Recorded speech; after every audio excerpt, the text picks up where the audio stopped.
Ya, halo semuanya. Kembali bertemu kembali dengan saya Bari. Pada kali ini saya akan menjelaskan tentang kesehatan jasmani dan mental yang dibawakan oleh Dr. Siti Nuryatus Zahra MKM. Ya, jadi pengertian sehat sendiri menurut WHO tahun 1984 meliputi kesehatan sehat secara jasmani, kemudian ada sehat secara kejiwaan, sehat secara sosial, dan yang ketiga, sehat secara spiritual, disebut dengan kerohanian atau agama. Kemudian eh, dari sehat itu tadi sehat fisik itu jasmani itu apa ya? Jadi sehat fisik itu yaitu memiliki badan yang sehat dan bugar, kemudian kesehatan jiwa adalah perasaan yang sehat dan bahagia serta mampu mengatasi tantangan hidup, dapat menerima orang lain sebagaimana adanya serta mempunyai sikap positif terhadap diri sendiri dan orang lain. Yang ketiga ada sehat sosial, yaitu mampu menjalin hubungan atau komunikasi yang baik dengan orang lain. Jadi di sini ada transisi epidemiologi dari tahun 1990 sampai 2015. Bisa kita lihat di sini persentase antara penyakit menular dari tahun ke tahun dengan penyakit tidak menular itu semakin besar ya. Jadi penyakit yang dulu di tahun 90-an penyakit menular itu ada 56%, sedangkan penyakit tidak menular itu ada 37%, sedangkan semakin ke tahun 2000, 2010, 2009, 2015 itu semakin naik. Penyakit menular itu menjadi hanya 30% dan penyakit tidak menular menjadi 57%. Kenapa ya? Kenapa bisa begitu? Salah satunya ini, pola gaya hidup.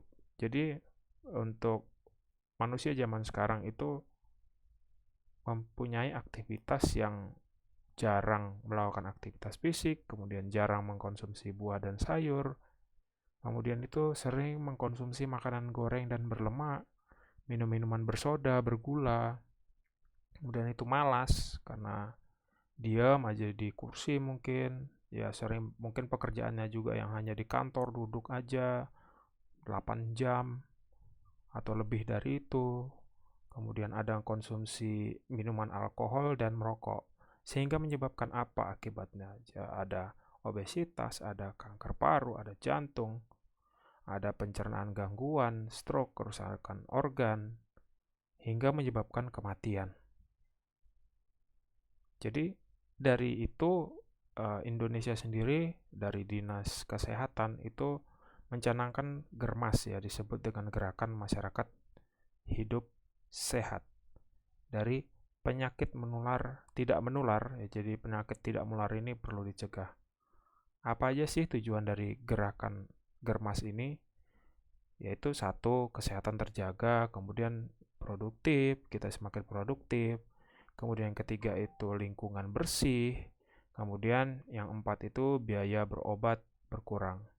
Karena dengan banyaknya penyakit tadi yang diderita sehingga menimbulkan biaya perobatan yang sangat besar juga.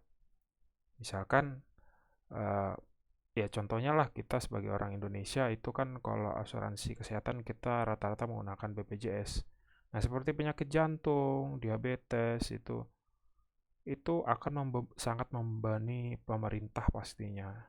Karena untuk mengobati penyakit seperti itu ya tidak akan bisa sembuh, tapi selalu melakukan kontrol dan itu mengeluarkan biaya yang sangat besar. Ya, kemudian yang kedua ini ada gangguan jiwa ya. Jadi yang tadi sehat secara jasmani, kemudian ini sehat secara jiwa dan mental ya, rohani juga. Jadi gangguan jiwa adalah sekumpulan gejala dari gangguan pikiran, gangguan perasaan, gangguan tingkah laku yang menimbulkan penderitaan dan terganggunya fungsi sehari-hari dari orang tersebut. Kemudian apa sih penyebab dari gangguan jiwa itu? Yang pertama ada penyebab biologis. Biologis itu biasanya keturunan. Kemudian itu ada juga ketidakseimbangan zat di otak akibat cedera, mungkin cedera penyakit ataupun kecelakaan pada otak dan penyalahgunaan narkoba. Ini juga di sini narkoba ini berperan juga ya ternyata dari penyebab biologis. Kemudian yang kedua itu ada penyebab psikologis. Itu tidak bisa menyesuaikan diri dengan perubahan yang terjadi di lingkungan. Jadi mungkin perubahan teknologi ataupun dia mungkin mengalami perubahan ekonomi, yaitu salah satunya merupakan penyebab psikologis juga. Kemudian penyebab sosial, jadi adanya masalah yang tidak dapat diatasi, terus itu dukungan yang kurang dari keluarga dan lingkungan. Jadi penyebab sosial ini juga mungkin sangat berpengaruh juga ya. Jadi kita sebagai keluarga itu harusnya selalu mendukung antar sesama keluarga kita juga, sehingga tidak menyebabkan ini ya, bisa menyebabkan gangguan jiwa juga. Kemudian gangguan jiwa yang sering ditemukan di masyarakat itu biasanya 3, ada gangguan cemas, kemudian itu ada gangguan depresi, kemudian ada gangguan jiwa berat. Ya, dari gangguan cemas ini seperti apa sih ciri-cirinya? Ya, perasaan tidak nyaman, khawatir, serta gejala otonom, sesak berdebar, tidak enak perut. Kemudian itu menetap pada waktu lama, tak reda, ya, mungkin maksudnya kumat-kumatan istilahnya, berulang, gangguan fungsi, ya ganggu fungsi sehari-hari lah ketika kita melakukan aktivitas itu terganggu. Ini paling sering dijumpai wanita umur 34 sampai 44 tahun. Tapi untuk zaman sekarang malah di bawah umur itu sudah banyak yang memiliki gangguan cemas ini. Menurut riset kesehatan menurut data Riskesdas tahun 2013 itu lebih dari 15 tahun, 6% penduduk mengalami ini gangguan cemas ini. Jadi banyak ya. Kemudian gimana sih caranya mengatasi gangguan cemas itu sendiri? Ya, kalau kita cemas ya kita lakukan relaksasi, lakukan olahraga teratur, mungkin kita melakukan hobi kita.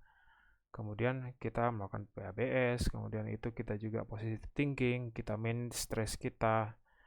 Dan yang terakhir itu dukungan dari sosial ya, berarti kita harus mendukung nih keluarga kita supaya kalau misalkan mereka sedang cemas itu kita ikut turut membantu sehingga cemasnya itu bisa reda, seenggaknya bisa diatasi. Kemudian kedua ada gangguan depresi. Jadi gangguan depresi ini gejala utamanya apa? Yang pertama ada sedih, murung hampir tiap hari, kemudian kehilangan minat pada kegiatan yang sebelumnya itu kegiatan itu dirasa sangat menyenangkan.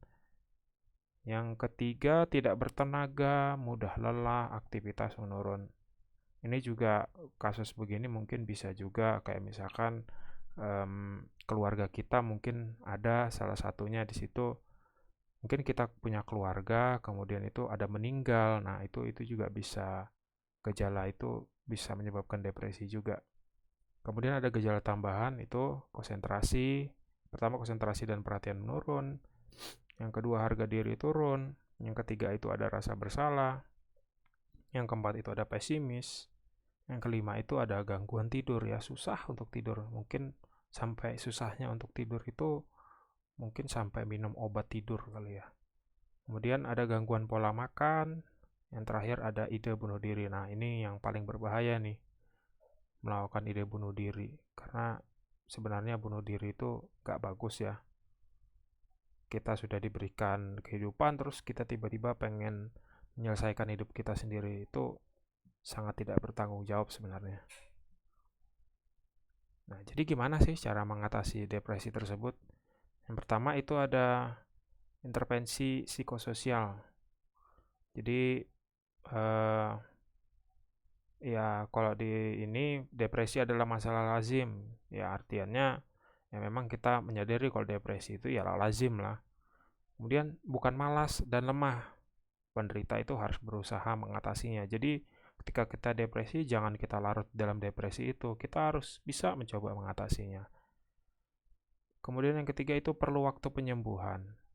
Disiplin berobat. Ya, mungkin ini kalau sudah tingkat berat ya, kita perlu berobat. Jadi perlu waktu, nggak bisa cepat, singkat gitu, bisa sembuh langsung. Kemudian tetap aktivitas Sederhana ya, lakukan aktivitas-aktivitas di rumah, kemudian itu mungkin hobi-hobi ya, ya lakukanlah. Kemudian ada juga aktivitas fisik, sosial, nah itu juga perlu dilakukan. Siklus tidurnya harus diatur jamnya, em, jangan terlalu banyak begadangnya juga. Jadi harus tidur ya sekitar 7 sampai 8 jam. Kemudian obati penyakit fisik. Yang kedua ada psikoterapi ya. Psikoterapi ini ya kita datang ke ahlinya ya. Ya di situ nanti mereka akan membantu kita untuk menyelesaikan apa sih dari akar masalah depresi kita sendiri. Kemudian yang ketiga itu intervensi farmakologis. Nah, mungkin kalau ini sudah pakai obat ya. Jadi itu nanti kita serahkan ke dokter ketika kita ini menggunakan yang ini intervensi farmakologis. Kemudian yang ketiga ini ada gangguan jiwa berat. Nah, jadi kalau dibilang orang gila gitu ya, sebenarnya kita terlalu kasar ngomongnya kalau orang gila, gangguan jiwa sebenarnya. Karena sudah di KBBI itu kalau nggak salah ya, atau di Kementerian Kesehatan itu nyebutnya itu gangguan jiwa. Jadi apa sih biasanya ciri-cirinya? Pertama itu ada pembicaraan incoherent, irrelevant, jadi nggak nyambung. Kalau diajak ngomong pasti nggak nyambung. Delusi, waham. Kemudian ada halusinasi, ya delusi, halusinasi yang model-model gitu deh. Kemudian perilaku menarik diri, agitasi, disorganisasi, mengabaikan tanggung jawab, kemudian itu gejala manik, emosi datar. Ya kayak orang gangguan jiwa berat tuh pasti kalau kita ajak ngobrol nggak nyambung, emosinya datar aja, kita marahin dia diem aja dia. Dia tidak ada energi, tidak ada motivasi. Ya banyak mungkin mereka menghayal kali ya. Kemudian ada interaksi sosial berkurang.